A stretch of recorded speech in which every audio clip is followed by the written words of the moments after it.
Well, hello everyone, and welcome back, I hope, for another episode of Mondays with Mundy. That's me, Jim Mundy, the historian for the Union League Legacy Foundation at the Union League of Philadelphia.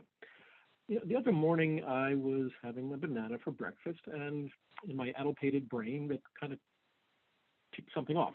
And I thought, oh, the flying banana. And I'd forgotten all about it. And I'd even forgotten that it was a Union League member who was responsible for making it. And so let's go learn more about the flying banana. All right. So I'm going to do my usual share screen. And here we go. Bringing the PowerPoint up.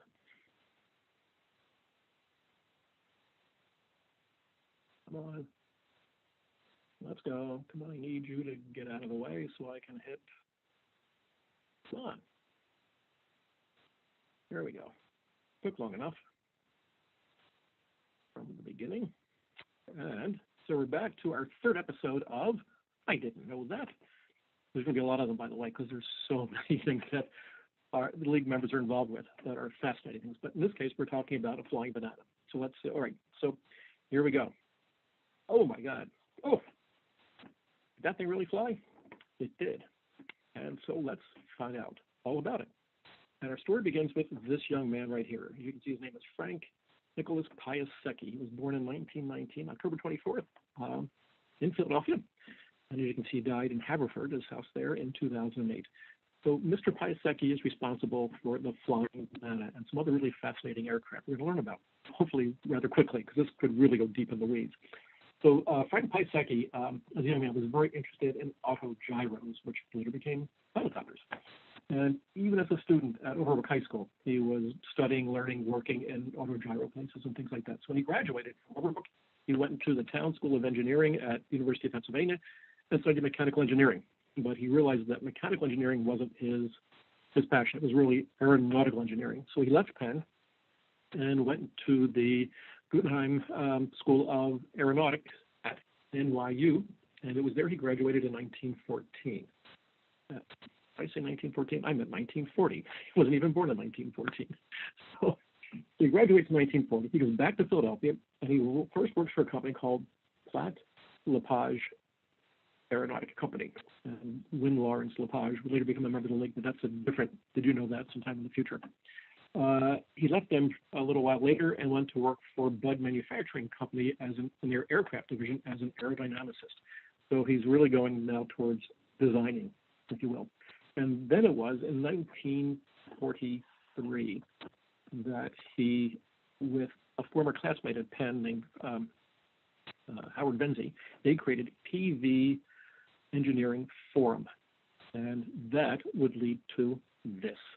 And there's our hero of the story himself flying what was only the second manned helicopter flight in America. And this is April the 11th of 1943. Now, that's not the actual flight itself. It didn't mean to fly, actually, believe it or not. Piasecki at that point had only been in an airplane for a few hours as a pilot, didn't even have a pilot's license. And the PV-2 that you see here was actually tethered to a rope, but the rope broke, and up he goes. And so, but Piasecki, ever the cold cucumber, brought the aircraft down to the ground, and that was it. And now keep in mind, this is 1943. World War II was going on. And what the U.S. Navy has learned is that when it started the war, it was over battleships, but it's going to end the war as a war of aircraft carriers. Technology was changing that much. So battleships are pretty much obsolete. Aircraft carriers are in. But aircraft don't always make it back to the carrier itself. And so the Navy is always looking for new technologies to find ways to rescue pilots, for instance.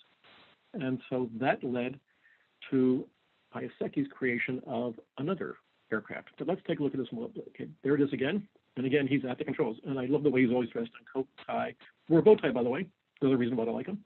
And his hat. Always had a Homburg on. And this is the actual craft itself in the Smithsonian Institution. Okay, pretty neat stuff. All right. So Piasecki now is working with the U.S. Navy, and he's going to develop the first aircraft, helicopter aircraft, specifically for the Navy itself. And this is what it looked like. Okay. All right. It was called the HRP-1. And it does kind of resemble a banana, doesn't it? Okay.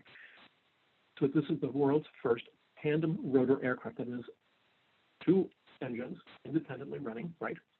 Obviously, the blades aren't hitting, which is why the shape of it aerodynamically was such that the rear blades are higher than the fore blades. All right, and you can see it looks like it's riveted, so it's pretty basic stuff. And Piasecki, by the way, was the first one he designed it and he piloted it for the first flight ever, the test flight. And this might just be that test flight. And this is what a later version would look like. All right. So, and here we go. The Coast Guard had their own, but they painted them yellow, hence the flying banana. You gotta love it, right? Okay. So obviously this is a model, not the real thing. So it's what's going on? So World War II ends, 1946. TV Engineering Forum is dissolved, and in its place is Piasecki Helicopter Company. And you can see there's the PV2 on the left, and there's the HRP on the right. And this is Piasecki Helicopter Company at their plant, and they were in Morton, PA, all right, south of Philadelphia. Okay. I'm sure Frank is in there somewhere in the very center. Yes, you say there's a guy with a tie on, that's got to be him. All right. So here we are. It's now Piasecki Helicopter Corporation, and these are the initial investors in it. And there's Frank himself, chairman of the board and president. All right.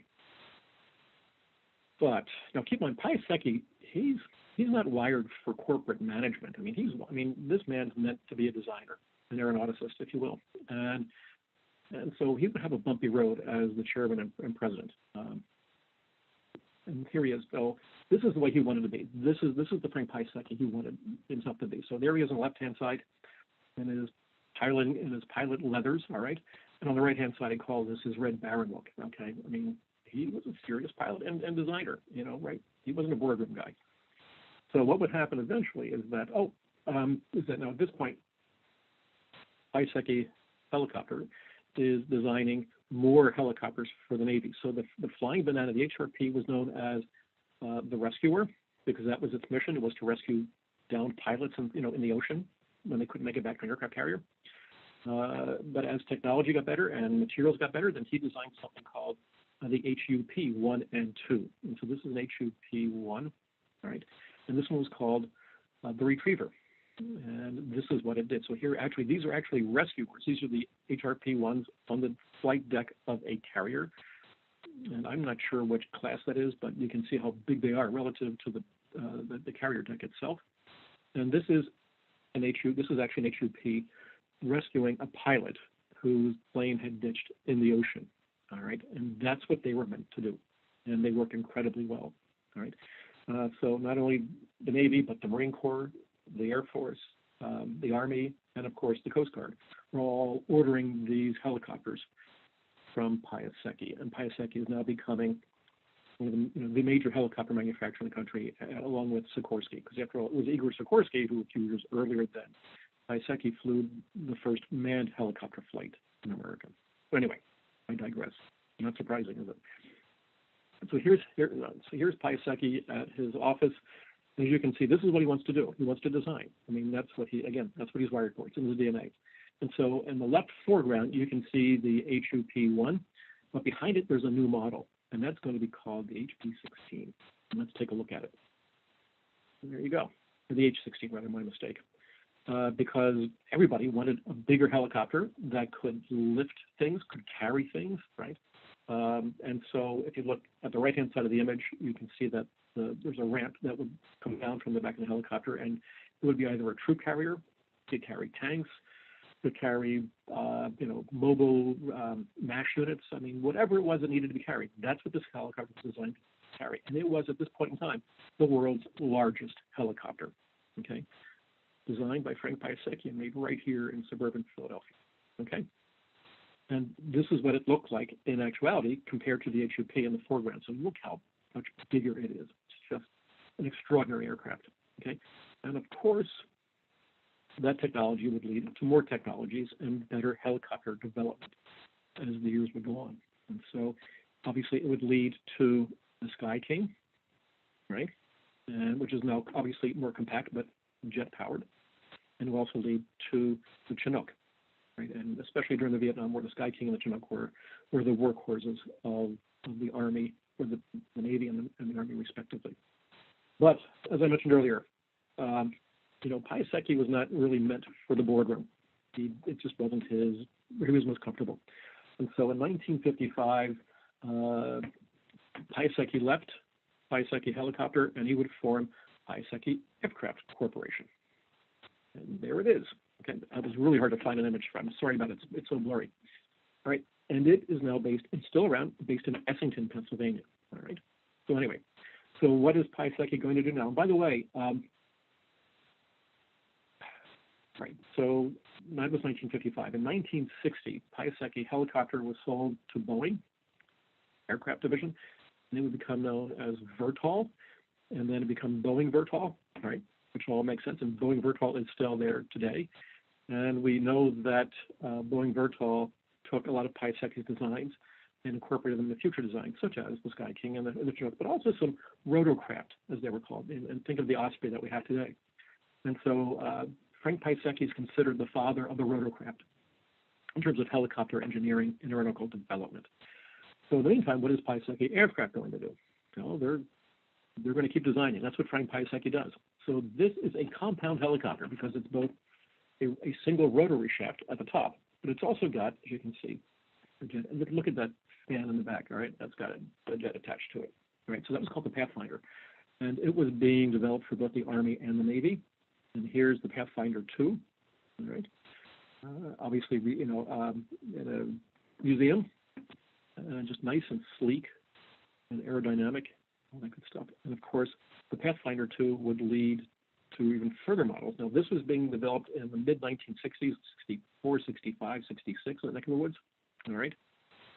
And this is called the Speedhawk, and this was developed by Piasecki in 2007. And again, rotorcraft and jet. And man, that's an interesting looking machine, isn't it? Okay, and think of the aerodynamics of that. So that's what Piasecki was doing. And Piasecki is still around, as I mentioned, to this day. All right, so what's going to happen next? Here's Frank Piasecki. Now, what about Piasecki the man? All right, so obviously he became incredibly successful, world famous for his helicopter designs, but he also had a family life. So in 1958, he married Vivian O'Gara Weyerhaeuser. Yes, she's one of those Weyerhaeusers, all right? And they would eventually have 7 children. They would have 5 boys and 2 girls. And to this day, Fred Piasecki is the chairman of the board of Piasecki Aircraft, and his brother John is the president and CEO. They had a younger sister, Nicole, who went to work for Boeing.